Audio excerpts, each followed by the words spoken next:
Impact. You hear that? Impact. Listen for it. Impact.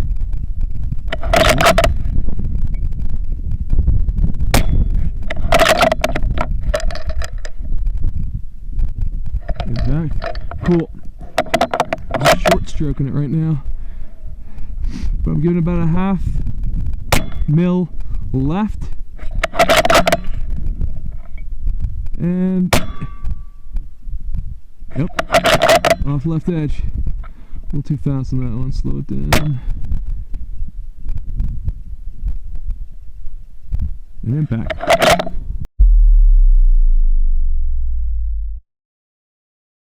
Hey guys, back with another video. We have the Ruger American. So this is a part 2 to the video that started this whole channel. Right, I started with the Ruger American Predator almost 8 years ago, and we were shooting out to a mile. That got a lot of views. It was pretty cool. And basically I started with a budget type setup, and I wanted to see how far we could get out. So what I did was, this is a updated version. This is the AICS version. I've been shooting for a few years now, probably about 3 years. And I'm gonna give you my thoughts on this rifle. Is it still good? Is it still one of the best bangs for your buck out there when it comes to a precision rifle? Let's talk about the pros and cons. Pros, accuracy. And this is one of the reasons why I bought this rifle again, and I wanted to test out. The accuracy coming out of these barrels, this is a cold hammer forged barrel, and Ruger has done an amazing job on these barrels with factory ammo, right? From like AAC ammo. I was able to get half-inch groups or better sometimes with this gun. Okay, so looking at accuracy from the Ruger American, this is the Ruger target I was shooting at. I was using the 140 grains with the Sierra bullets. These two top, that's 4 shots, 0.6 inch group, 4 shots here. That is 0.37 inch group. Pretty damn good out of a Ruger American. Then we were shooting their 140 grain Bowtail hollow point, just regular 140 grains. Didn't expect it to do too good, but we got down here 0.49, then 0.32. There's 2 shots in that hole. That's the type of kind of accuracy that you're gonna get out of, say, like a proof barrel, like a good custom barrel. You're able to get crazy accurate groups with this gun. My previous gun was very accurate.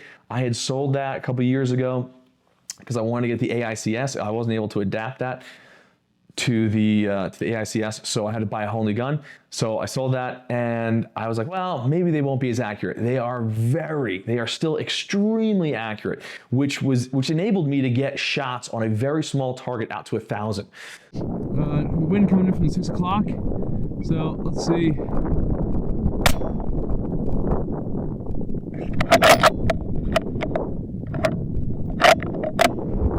Hit just to the right, to the left edge. Maybe a little bit more.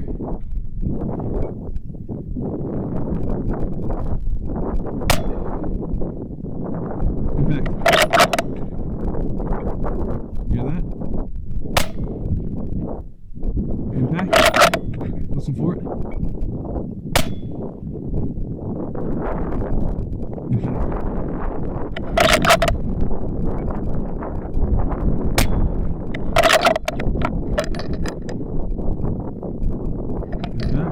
Cool. I'm short stroking it right now. I'm giving about a half mil left. And yep, off left edge. A little too fast on that one. Slow it down. And impact. So you have to understand that out of a $500 gun, the accuracy that you're getting out of a gun like this is pretty freaking cool. Another pro is the price of this thing, right? How affordable that kind of performance is. So this gun, like I said, you can find it online for like $470. So you can get one of these for under $500 and have a gun that is a half MOA gun, right, out of the box. Okay, that's normally said of rifles like a Tikka or a Bergara, right? You're paying $1,000 for 1/2-inch groups, you know, out of the box. That's to be expected, right? But from a $500 gun from Ruger in a plastic, you know, relatively plastic shitty stock, it's not the worst stock in the world, but it's not great. That's pretty incredible. More pros, like I said, the AICS mag, detachable mag. It's nice to have the ability to use different magazines and something a little bit more mainstream, right? So you can have your AICS mags, because maybe you're shooting, like with my Tikka, I can use the same mags as this with the Ruger. So that's nice. Threaded barrel, again, awesome, because now we can suppress this thing. That's been a feature that they've always had. Now, as much as I love this rifle, we're gonna talk about some of the cons that I have with it. So when I first got the gun, and this is partly on me, right? I didn't tighten down or go to check the pick rail that came with the gun from the factory. And when I tightened, I didn't tighten it down, I went to zero it, I got a really tight group and then like a wild ass group, and then like another tight-ish group, and then wild ass group. And that was because I started moving the scope, the whole pick rail was loose. So it wasn't tightened down by the factory, it was just a loose pick rail. So that was neat. And that's on me, I should have checked that beforehand. PCCs, PCIs. Now let's talk about the mag. So there is, if you look inside here, there's two little plastic protrusions inside the mag well. Those are supposed to interface and interact with the top of the mag in the back as you insert it, and it's supposed to stop it from going too far up, okay? Because if you see here, if I push this mag up, I can push it past those two little plastic things, and now my bolt won't work because it's hitting the back of the magazine. Those two little plastic protrusions are supposed to stop that mag, and it doesn't really do a good job of that. I want to show you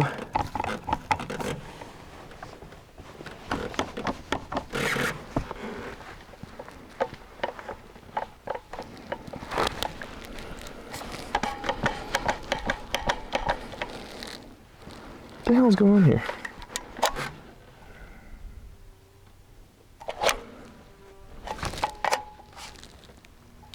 Huh. Maybe the magazine wasn't seated.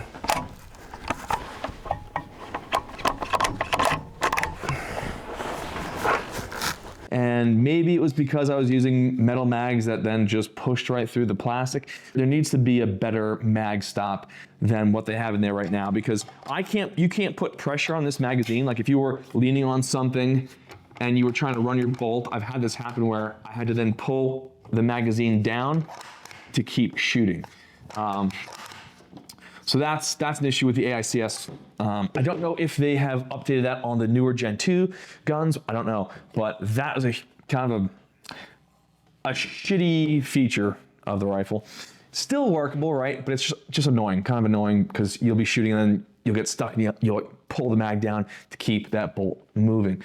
Then we'll just get to the con of the stock being the way it is. Again, for the price, what are you expecting out of a stock, out of a factory stock from a gun? You know what I mean? Like, could it be better? Yeah, of course it could be better. Is it gonna be more expensive? Yeah, it probably would be. Now, with the Gen 2, they've fixed a lot of those features, like they've added an adjustable cheek comb. They've added an adjustable length of pull on the rear. So they've done some things to address some of the features that I know that I had complained about in previous videos, and they listened to it, so that's kind of cool. I'd like to actually see, and the next step is getting the Gen 2 rifle and doing a full review on that, seeing if it really is an upgrade, right? If it is a much better advancement over the Gen 1. Because the Gen 1 is a great rifle, right? It's a very just simple, and if you want just a simple, great shooting rifle, you cannot be, I don't think you can beat this. Like, tell me what other rifle you're gonna get that kind of accuracy out of with the features that you have in this rifle. A great trigger and a great barrel. Those are two things that are pretty hard to beat, again, and you can find it under 500 bucks.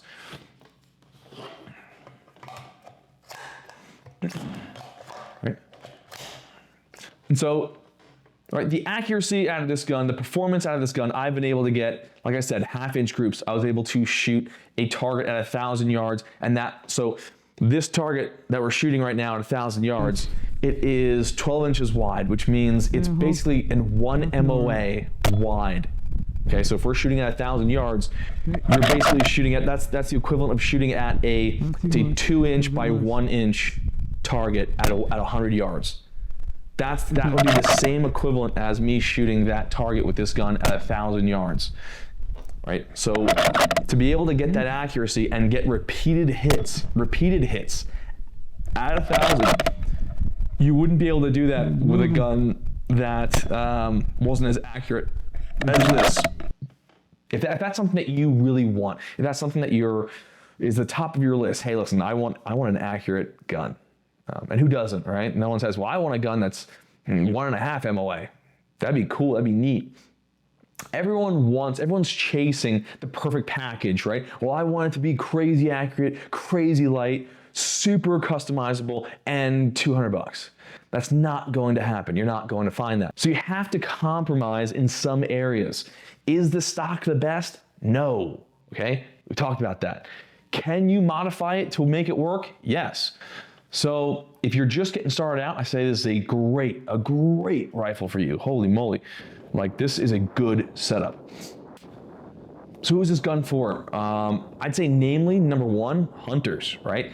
The Ruger American line has proven itself as a very capable hunting rifle, extremely accurate, lightweight. This thing is 6.5 pounds roughly, without the scope and the bipod, obviously. But it's a lightweight package, extremely accurate package, right? That's kind of what you want when you're hunting. And they even have the Ruger American, I want to say the Ruger American, is it the Predator? Gen 2? The Gen 2s have the 7 PRC, which I actually might get. I kind of want to, I've been debating on getting the Gen 2 in a 6.5 Creedmoor to be comparable, or try out the 7 PRC in that cheap package and see how performance-wise, right, what can you get out of that, and how that 7 PRC really performs. So, but yeah, hunters, it's a no-brainer. I have the Arkin optic on this thing, and I was using this Arkin optic when it's a EPL4, so it's their lightweight 6-24, and this thing with this rifle, this is what I was shooting at 1,000 on that 12-inch by 20-inch target, and just getting repeated hits. It was, once you had the wind hold, it was not hard at all, honestly, which was, again, very impressive. It's impressive with using this kind of scope, right? But this rifle as well. So this is like the ultimate budget package. Second person this is for, someone who is on a budget, getting into long range. Maybe it's not like your number one hobby where you're gonna spend all your money, but you wanna shoot, you wanna plink out to distance, right? Maybe you have a range you can get to anywhere from, like, even 600 yards, and you just wanna go shoot it long distance. And you might hunt. Again, the do-all, long-range-ish kind of gun. Could you shoot a PRS match with it? You could, right? Get in a PRS with this. If you can start shooting PRS with this, good on you, A. And then B, once you upgrade, move to something else, it'll be way easier. So, like for me, I started with this rifle. This was my long-range setup. And then I moved on to a Tikka or the Howa, and then the Tikka. I'm kind of still at the Tikka right now. I just really like the Tikka, great action, and able to change out that barrel really easy. And after 8 years, I still think that this is hands down probably one of the best rifles out there, under $500. I don't think you can get close to the performance that you're gonna get out of this setup for anything in that price range. And you will not go wrong. You're gonna love this gun. I love it. I still love this gun. I don't really want to sell this. I don't know, I have guns that cost 3-4 times as much as this gun, and 5 times the price of this gun, and I want to hold on to it for some reason. I don't know why. It's just something about it, the simplicity of it, and the accuracy out of it. It's hard for me to want to get rid of this thing. So those are my thoughts on this gun. I think it's awesome. And Ruger, you did a great job. I'm excited to see what you did with the Gen 2. I know a little bit late getting to that. I just had a lot of things going on, and We're growing this channel. We're going to be more videos like this. So please like and subscribe. We're trying to grow this channel up, and yeah, gonna have a lot of fun this year. All right, that's it. Ruger American.